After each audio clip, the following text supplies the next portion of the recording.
16 જુલાઈ 2026ના રોજ 45th શ્રી જગન્નાથ રથયાત્રાનું આયોજન કરવામાં આવનાર છે.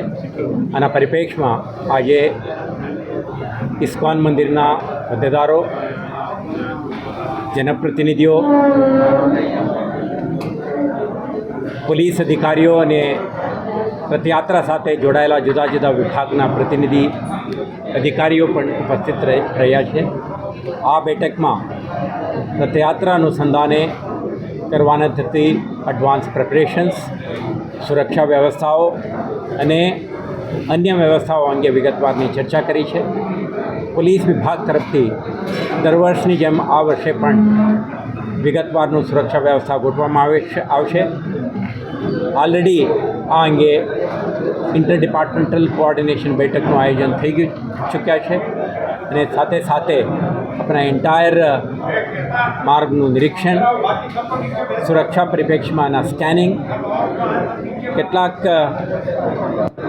ઇન્ટરવેન્શન્સ, સાથે સાથે અસામાજિક તત્વો અને ડિસરપ્ટિવ એલિમેન્ટ્સ ઉપર આપણા નજર, સમગ્ર રૂટમાં પોલીસની હાજરી અને ડોમિનેશન અંગેનું કાર્યવાહી શરૂ થઈ ગયું છે. આવતા દિવસોમાં આ પ્રકારના સુરક્ષા વ્યવસ્થા સંબંધિત એક્ટિવિટીઝને વધુ પ્રોએક્ટિવલી હાથ ધરવામાં આવશે અને સાથે સાથે મંદિર તરફથી,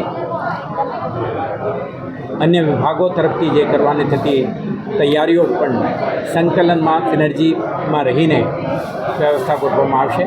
આજના બેઠકમાં જેના પ્રતિનિધિઓ, પક્ષના હોદ્દેદારો અને અન્ય તમામ સંકલિત વિભાગો તરફથી નિર્ણય કરવામાં આવ્યું છે કે 16 તારીખે યોજનાર રથયાત્રા શહેરજનોને આસાનીથી દર્શન ભાગ્ય મળે અને એક શાંતિપૂર્ણ માહોલમાં સંપન્ન થાય તે દિશામાં પ્રયાસ કરવા અંગે નિર્ણય લેવામાં આવેલ છે.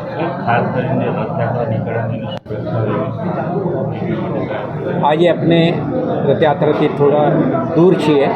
હું ફરીથી તમને જ્યારે રથયાત્રાના તારીખ નજીક આવે ત્યારે પોલીસ વિભાગ તરફથી કરવામાં આવતી તમામ સુરક્ષા વ્યવસ્થા અંગેની વિગતવારનું જાણકારી તમને આપીશ.